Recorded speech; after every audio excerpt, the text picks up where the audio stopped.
Cataract या मोतियाबिंद की सर्जरी से पहले आपको क्या क्या सावधानी बरतनी है और क्या क्या करना है और क्या क्या नहीं करना है, उसकी जानकारी मैं ब्रीफली अब आपको देने वाला हूँ। नमस्कार, मेरा नाम डॉक्टर सुवर्ण चेतन है। मैं the site Avenue eye hospital Gurgaon और दिल्ली में कार्यरत हूँ। सबसे पहले तो ज़्यादातर चीज़ें आपको बता दी जाती हैं, उसमें से खास ध्यान ये रखना होता है कि कौन सी दवा खानी है अगर पहले से कोई खा रहे हैं तो, या कौन सी दवा छोड़नी है।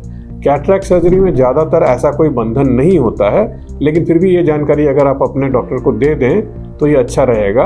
बहुत कम ऐसा होता है कि कोई दवा बंद करनी पड़े, लेकिन फिर भी अगर डॉक्टर को, आपके ऑफ्थल्मोलॉजिस्ट को जानकारी रहेगी तो वो आपको इस पर गाइड कर देंगे। दूसरी चीज़ ये कि सर्जरी वाले दिन अच्छे से नहा के आना है, बालों को शैम्पू करके आना है, शेव करके आना है, कोई बहुत ज़्यादा फेस पे मेकअप या क्रीम वगैरह नहीं लगाना है। अगर कोई आई ड्रॉप दी गई है पहले से तो वो डालते हुए आना है, और कई बार इसकी ज़रूरत नहीं होती तो वो आपके सर्जरी के दिन ही हो जाता है और सर्जरी से तुरंत पहले दिया जाता है। इसके अलावा आपको बहुत टाइट क्लोथ्स नहीं पहनने हैं। साथ में ज़रूर किसी को लाएं जो आपकी मदद कर सकें और आपको बता सकें। कई बार सर्जरी के तुरंत बाद जो इंस्ट्रक्शन दिया जा रहा होता है वो समझ में नहीं आता है, तो आपके साथ वाले समझ लेते हैं और आपकी मदद करते हैं उसमें आपको ये अच्छे से ध्यान रखना होता है कि अगर सर्जरी से पहले कोई लाली आ रही है या कुछ आंख से कीचड़ या डिस्चार्ज आ रहा है तो वो अपने डॉक्टर को अवश्य बताएं। और सर्जरी के तुरंत बाद क्या क्या फॉलो करना होता है उसकी जानकारी दी जाएगी। आंखों में जो चश्मा दिया जाता है वो जरूर लगाएं, क्योंकि आंखों में धूल या इस प्रकार की कोई चीज़ें नहीं जानी चाहिए। ट्रांसपोर्टेशन जो होता है वो कई बार लोग बाइक पर जाते हैं, ऐसा नहीं करना चाहिए। ऐसी गाड़ी से जाएं जो कवर्ड रहे और जिसमें शीशा वगैरह चढ़ा रहे, बाहर की धूल या हवा आंखों में ना लगे, इसका खास ध्यान रखें। जो खास बात आपको ध्यान रखनी है वो ये है कि आपके साथ कोई ना कोई रिश्तेदार आए या जो भी कोई भी गार्जियन आए, लेकिन भीड़ न करे।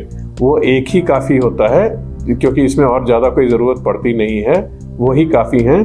उनको ये भी समझ में आना चाहिए कि वो केवल आपके साथ आए हैं, वो ओटी के अंदर नहीं जा सकते, क्योंकि ओटी के अंदर सिर्फ मरीज जाता है और हम बाहर के आदमियों को या बाहर के लोगों को, रिश्तेदारों को अलाउ नहीं करते, क्योंकि इन्फेक्शन का और ओटी के रख रखाव में उससे दिक्कत आती है। दूसरी चीज़ ये है कि आपको जो समय दिया जाता है उस पर आने की कृपा करें, क्योंकि वो आपका रिपोर्टिंग टाइम होता है, उसी के हिसाब से ओटी की शेड्यूलिंग होती है।